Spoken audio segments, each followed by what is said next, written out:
Paved with good intentions. I made a mistake. Maybe I should say it in a way that conveys how critical the mistake was. I messed up really bad. Funny thing is that doesn't truly describe the severity of it either. I guess I'll start by letting you know that I am an alcoholic. I go to work every day and I have never lost a job or relationship due to my drinking, but I feel like I must drink just to feel normal. My alcoholism is simply defined as me enjoying being drunk more than sober. For years, I looked my wife in her eyes, swearing that I had quit drinking. I would hold my infant daughter and whisper my promise of sobriety to her, uncomprehending years as well. Both of these were blatant lies. I justified these lies by telling myself that they were coming from a good place with the best intentions. But they were still lies. The road to hell is paved with good intentions, right? Trust me, we'll get back to that. I didn't realize at the time I made a promise to everyone, but the most important person was myself. Drinking had become such a normal routine that I forgot about the possible dangers of driving after a few drinks. A few hours ago, I was driving home the same way that I always do. I honestly didn't feel like I was that drunk. Trust me, I've been truly drunk before, and this didn't feel like one of those times. The strangest part is that I remember driving home, and the next thing I knew, I woke up in the half of my car that wasn't wrapped around a telephone pole. At first, I couldn't see anything wrong with me. I wasn't in pain and didn't have any visible injuries. My excitement, however, was short lived. There was a man sitting on an undamaged spot on the hood of my car. Man doesn't completely describe him, but it's close enough. He had all the basic dimensions of a man, with a few variations. The first thing I noticed was that his hands only had four nailless fingers. His feet were the same, four toes, no nails. His face was normal, save for his eyes behind spaced really far apart. In addition, his sharp nose and full lips gave him the appearance of a predatory bird. He sat partially naked, his sunburned red skin only covered by a black and gold metallic looking loincloth and matching headdress that draped over his shoulders like an Egyptian pharaoh. I stared in disbelief as he guzzled an entire bottle of dark liquor in one continuous greedy gulp. When he'd finished, he stared at the bottle and let out a large, satisfying burp. "Oh man, this stuff is amazing. I see why you like it so much," he said.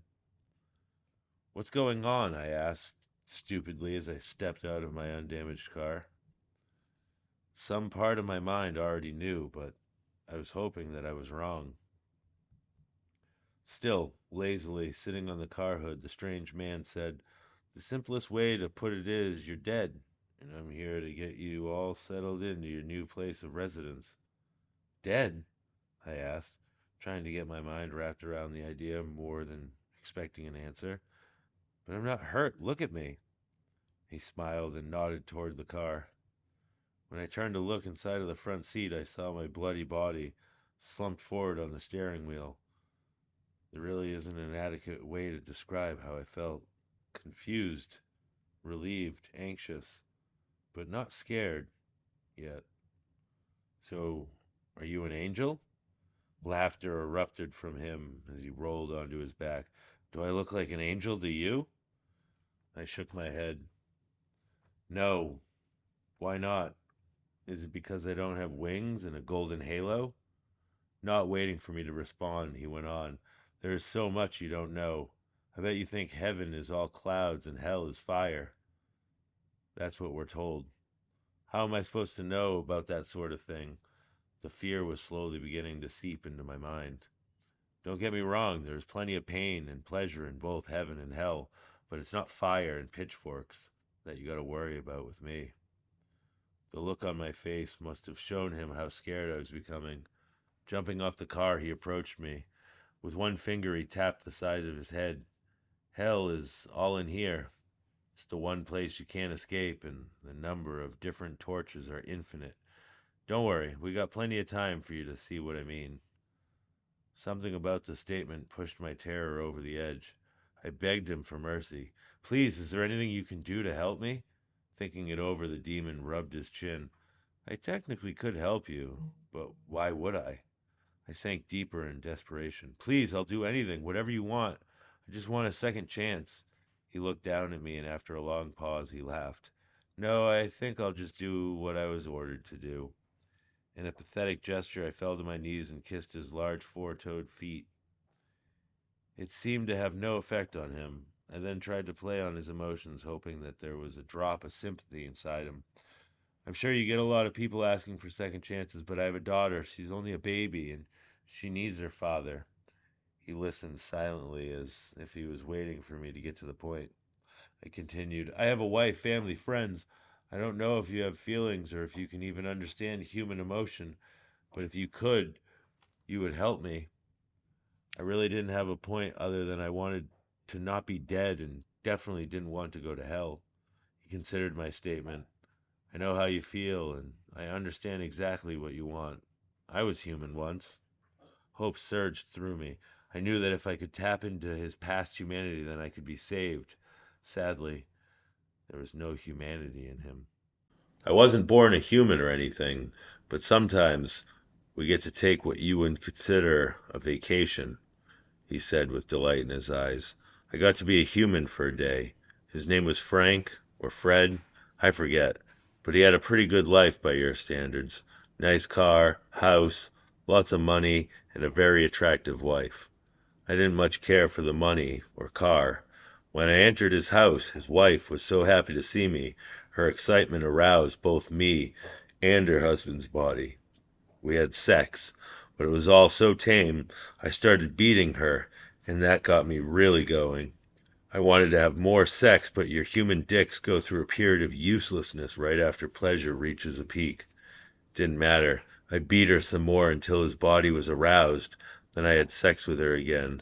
That went on most of the night. And then when I drank wine, whiskey, ate most of the food in his kitchen, and that was that. I listened in horror at his obvious disregard for human emotion. For a moment, I forgot that I was trying to convince him to help me. You don't know shit about how I feel. You gotta be in a man's body for a day, and all you did was beat and rape his wife. He considered my statement again. True, but there were feelings, just very few that I cared for. The man was sad and disgusted the entire time. He was in love with the woman. He thought about killing himself, too. I wonder if he ever did. I'll check on that later. After a large exhale, he asked, what would you do with an hour in your body again? I should have stopped there. I should have realized that I was literally making a deal with a devil. I told him that I would spend every second with my wife and daughter. I wanted more than anything to see them just one more time. He laughed at my excitement. Next, he sat an hourglass on the hood of my wrecked car. All right, it's a deal. I'm sure you know what this is. When you wake up, your wounds will be healed and you will be as healthy as you were before the crash. Don't spend too much time sitting around. The moment you open your eyes, the sands will begin to fall. And just like that, I felt my eyes opening. The seatbelt was taut against my chest, and the deflated airbag hung from the steering wheel in front of me. It took a few moments for me to pull it all together, but when I did, the first thing I saw was the hourglass sitting on the hood of the car, slowly dropping grain after grain of sand. The realization hit me that I was on borrowed time, and I sprinted all the way home. I didn't bother grabbing the hourglass. I was sure that it would go wherever I went. It took me about 10 minutes to get to my house. I didn't want to wake my wife and daughter. I just wanted to watch them sleep until my time ran out. Waking them would only cause them more pain because I would undoubtedly cry the entire time. On top of that, I didn't want the confusion of seeing me showing up and crying and finding out that the next morning I had died in a car crash earlier that night. So I just sat and watched. The hourglass was sitting on the dresser just as I thought it would be. I was so happy to see that only a small amount of time had passed. I quietly wept as I watched my daughter and wife for the last time. This is when the fear truly set in. Having a conversation with a demon, realizing that I was going to hell was scary, but being torn away from everything that I loved was the worst fear I've ever experienced. As the time ran down, I thought about the demon and why he was at first so resistant to giving me a chance, then, for no reason at all, decided to give me an hour of life. Then, just like that, he appeared. Dread filled my chest at the sight of him. I still have at least a half an hour, I pleaded. Calm down, I put your time on hold. I looked and saw the sands of the hourglass were frozen mid-fall. The reason I showed up is to inquire about payment, he said casually. For a second I was confused, but then the realization of the predicament I was in hit me hard. Payment for what? This hour? Ignoring the question, the demon lay down on the bed next to my daughter. I sprang to my feet. You better not hurt her, you piece of shit. The demon chuckled at my clenched jaw and balled up fists. I accept payment in the form of souls or misery, nothing else. You told me that you would do anything if I helped you. You volunteered that. I didn't ask. I knew that I had messed up. So desperate to hold on to a life that had already slipped through my fingers, I failed to ask what the price would be for his merciful gift. I had been deceived. I wanted to scream at him, but pushed my rage down and spoke through clenched teeth. You tricked me. You lied to me. He placed his hand on my daughter's back and gave it a gentle rub. Wasn't it you that lied to her? Wasn't it that very lie that led you to the situation that you are in now? I was so angry and scared, but he was right. I promised that I would stop drinking, and now I was paying for it. The question that eluded me the entire time was why exactly I was going to hell. I wasn't a bad man besides drinking and lying to hide my drinking, but that shouldn't be enough to warrant eternal damnation. You never told me why I deserved to go to hell. You never asked. I couldn't respond. All I could do was stare in frustration, the awkward silence that was broken by his laughter. You really don't remember, do you? As I said before, I remember driving home and waking up dead. It wasn't revealed to me until that moment that somewhere along my trip home I ran over and killed 3 people before crashing into the telephone pole and killing myself. So back to payment, he said, the amusement gone from his face. Who do you love more, your wife or your daughter? The question and its implications shook me to the core. I knew what he was going to ask next, and I dreaded each second of the silent tension he let build. He swung his feet over the bed and onto the floor. Don't answer yet. Have a drink with me first. On the nightstand beside me sat a bottle of my favorite whiskey and 2 glasses already poured. Numb to the entire endeavor and wanting it to be over, I raised my glass and poured the liquid into my mouth. The warm sensation slowly calmed me, instantly making the situation more manageable.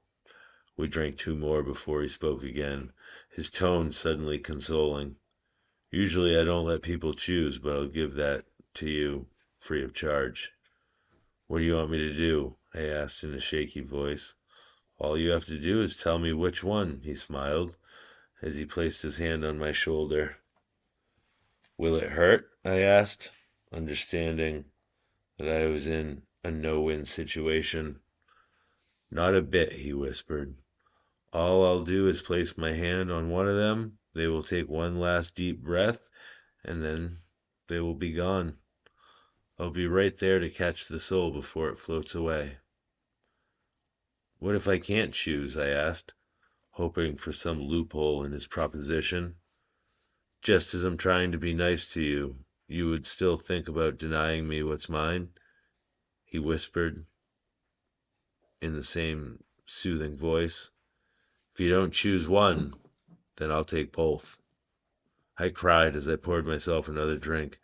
Can I tell you after my time is up? I asked. Oh, of course.